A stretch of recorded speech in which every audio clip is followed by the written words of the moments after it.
अनंत कल्याण गुण संपन्न अखिल हेय प्रत्यनीक अखिल गुणगण निलय कर्तुम अकर्तुम अन्यथा कर्तुम समर्थ श्री दशरथ नंदन कौशल्यानंदन भक्त भय भंजन श्री रघुनाथ जी की महती कृपा से आज के इस प्रेरक पुष्प कार्यक्रम में आप सभी श्रोताओं का हार्दिक स्वागत है। आज भारत के महान संत ज्योतिष पीठाधीश्वर शंकराचार्य श्री कृष्ण बोधाश्रम जी महाराज, जिनका उपदेश उनके जीवन में होता था और जिनके चरित्र से लोग प्रेरणा लिया करते थे, ऐसे अद्भुत व्यक्तित्व के धनी महात्मन का एक लेख गीता प्रेस में छपा है, उत्थान एवं पतन का कारण। इसी लेख से संबंधित चर्चा आज के प्रेरक पुष्प का मूल बिंदु है। इसमें है कि मनुष्य क्या जीव का उत्थान और पतन के पीछे क्या कारण है। गीता गायक जगत के नायक भगवान श्री कृष्ण चंद्र कहते हैं कि उत्थान व्यक्ति का होता है, इसमें कारण उसका सात्विक गुण है। ऊर्ध्वम गच्छन्ति सत्वस्था, सत्व में स्थिति होती है तो उसका उत्थान हो जाता है। मध्यम तिष्ठन्ति राजसा, और जो राजसी प्रकृति के लोग हैं वो बीच में रह जाते हैं। अधो गच्छन्ति तामसा, जो तामसी प्रकृति के हैं वे नीचे की योनियों में चले जाते हैं। इस तरह गीता गायक भगवान ने जीव के उत्थान पतन के बारे में बताया कि इस तरह जीव का उत्थान पतन हुआ करता है। पूज्यपाद श्री कृष्ण बोधाश्रम जी महाराज का जो लेख छपा है, उस लेख में वो कहते हैं कि जब भगवान श्री कृष्ण गोलोक धाम चले गए तो पांचों पांडव ने विचार किया कि अब यह धरती हम लोगों के रहने लायक नहीं है, और इस धरती में जो भारतवर्ष है, यह भारतवर्ष पर जन्म लेने की इच्छा देवता भी करते हैं। इतनी महत्ता इस भारतवर्ष की है, तो एक बार पूरे भारतवर्ष की परिक्रमा की जाए। ऐसा विचार कर पांचों भाई द्रौपदी के साथ वल्कल वस्त्र धारण करके भारत की परिक्रमा करने लगे। परिक्रमा करते करते करते करते जब हरिद्वार पहुंचे, जो भगवान श्री हर का भी द्वार है और भगवान श्री हरि तक पहुंचने का भी द्वार है, इस पवित्र नगरी में, जो मुक्ति की नगरी भी कही जाती है, जो 7 पुरियां हैं, उसमें अयोध्या, मथुरा, माया, काशी, कांची, अवंतिका, पुरी, द्वारावती चैव, तो ये मायापुरी है। हरिद्वार में जब पहुंचे तो उनका रास्ता एक देवता ने रोक दिया। उस देवता का विचित्र स्वरूप था, चतुरसिंगा, उसके 4 सिंह थे। सप्तहस्तासौ, 7 हाथ थे उसके। त्रयोवस्य पादा, और 3 पैर थे। उस देवता ने रोका इन लोगों को और कहा कि सुनो, तुम लोग आगे नहीं जा सकते हो, तुमने कर्ज चुकाया नहीं, कर्ज बिना चुकाए तुम लोग आगे नहीं बढ़ सकते हो। धर्मराज ने कहा कि कौन सा कर्ज बाकी है मेरे यहाँ आपका? बोले गांडीव मैंने तुम्हें दिया है, गांडीव वापस करवाओ। तो गांडीव जो है सो उस देवता को वापस कर दिया गया और तब पांचों भाइयों ने निश्चय किया द्रौपदी के साथ कि हम लोग अब स्वर्गारोहण करें, स्वर्ग की यात्रा करें। अब स्वर्ग तक चलना है, धर्म मार्ग से ही स्वर्ग तक पहुंचा जा सकता है, इसलिए आगे आगे युधिष्ठिर चल रहे हैं। भीम, अर्जुन, नकुल, सहदेव और द्रौपदी जा रही हैं। तो रास्ते में चारों तरफ बर्फ ही बर्फ दिखता था। चलते चलते धड़ाम की आवाज आई तो भीम ने पीछे घूम कर देखा कि द्रौपदी गिर पड़ी। तो भीम पीछे द्रौपदी के पास जाने लगा तो युधिष्ठिर ने कहा कि धर्म के मार्ग पर जो साथ छोड़ देता है उसकी चिंता नहीं करनी है, जाने दो उसको। द्रौपदी के विषय में इस तरह कहते देखकर भीम को बड़ा अचंभा हुआ। भीम ने कहा, क्या आप बता सकते हैं कि द्रौपदी का पतन क्यों हुआ? मैं इसके बारे में जानता हूं, द्रौपदी के बारे में। द्रौपदी कोई साधारण स्त्री नहीं है। इसने पूर्व जन्मों में घोर तपस्या की और घोर तपस्या से शिवजी प्रसन्न हो गए। भगवान से प्रसन्न हो गए तो बोले, वरम ब्रूहि वरदान मांगो द्रौपदी। द्रौपदी अभी छोटी थी, तपस्या में रत थी, एक ही वरदान को 5 बार मांग लेती है, पतिम देहि, पतिम देहि, पतिम देहि, पतिम देहि, पतिम देहि। 5 बार एक ही वरदान को मांग ली। भगवान शंकर प्रसन्न हो गए तो औढ़रधानी द्रवत पुनि थोड़े थोड़े में प्रसन्न हो जाते। कोई हाथ जोड़ लेता उनके सामने तो उसे देख नहीं पाते, इच्छा होती है कुछ न कुछ दे दिया जाए। तो भगवान शंकर ने कहा कि तुम्हारे 5 पति होंगे, तुमने 5 बार पतिम देहि कहा है। जो ही द्रौपदी ने सुना कि 5 पति मेरे होंगे तो मूर्छित हो गई।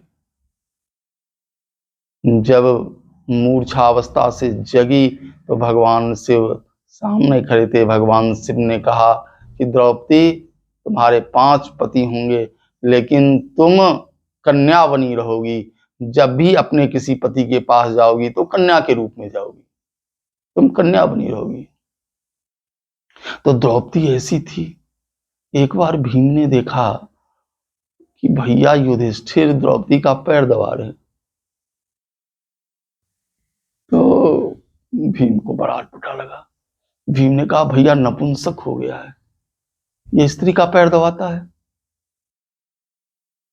भगवान श्री कृष्ण के पास पहुंचा और कृष्ण से बोला कि कन्हैया, एक बार जानते हो भैया? कन्हैया ने बोला, बोलो, कौन सी बात कहना चाहते हो? तो भीम ने कहा कि धर्मराज अब पत्नी का पैर दबाने लगे हैं। पत्नी का पैर दबा रहे थे। कृष्ण ने कहा, ठीक तो कर रहे थे, तुम भी तो पैर दबाते हो द्रौपदी का।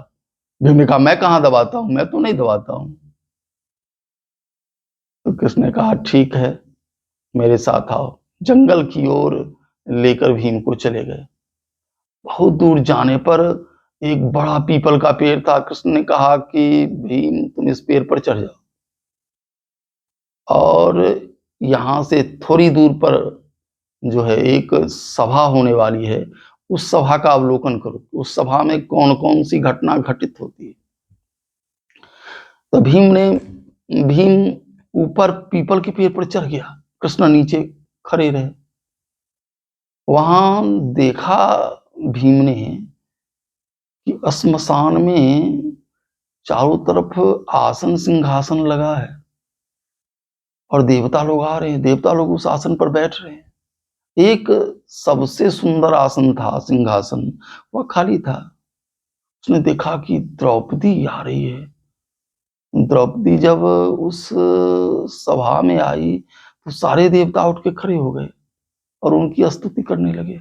भीम अचंभित रह गया कि अरे, इतना प्रभाव द्रौपदी का है। इसके आते ही सारे देवता खड़े हो गए। फिर द्रौपदी सबका सबको संबोधित करने लगे। द्रौपदी ने कहा, देखो धर्म क्षेत्रे कुरुक्षेत्रे, धर्म क्षेत्र कुरुक्षेत्र में महाभारत का युद्ध हो रहा है और इसमें पांडवों की सेना और कौरवों की सेना लड़ रही है। समवेता युत्सवः मामका पांडवश्चैव, तो ये दोनों युद्ध कर रहे हैं। और इस युद्ध में एक बात कान खोल के आप लोग सुन लीजिए कि इस युद्ध में कोई भी जीवित नहीं बचेगा, सब मर जाएगा। भीम की तो घिघी बज गई, भीम डर से कांपने लगा, ऊपर से नीचे उतरा, कन्हैया से बोला, कन्हैया द्रौपदी तो कह रही है कि कोई जीवित नहीं बचेगा और देवता हाँ में हाँ कर रहे हैं, क्या हम लोग भी मर जाएंगे? इसने कहा, द्रौपदी कह तो सही रही है, सही कह रही है, लेकिन मैं तुमको बचने का उपाय बताऊंगा, चलो मेरे साथ आओ उस सभा में। उस सभा में भीम पहुंचा, बोले कि पैर पकड़ लेना, आप वरदान मांग लेना। भीम वहां पहुंचा तो द्रौपदी का पैर पकड़ लिया और पैर पकड़ के कहने लगा, हे देवी, आप ऐसी कृपा करो, आप आशीर्वाद दो, आप वरदान दो कि मेरे पांचों भाइयों की इस महाभारत युद्ध में मृत्यु नहीं हो। द्रौपदी ने आशीर्वाद दिया तो कृष्ण ने भी हाथ जोड़कर आशीर्वाद मांगा कि हे देवी, आप मुझे आशीर्वाद दो कि मैं भी महाभारत के युद्ध में बच जाऊं। द्रौपदी ने उनको भी आशीर्वाद दिया। चलते चलते कृष्ण भगवान ने कहा भीम से कि भीम देखो, ये द्रौपदी जो है ना, ये काली है, कालिका है, चंडी है। जब महाभारत का युद्ध हो रहा है तो ये खप्पड़ लिए घूमती रहती है। ये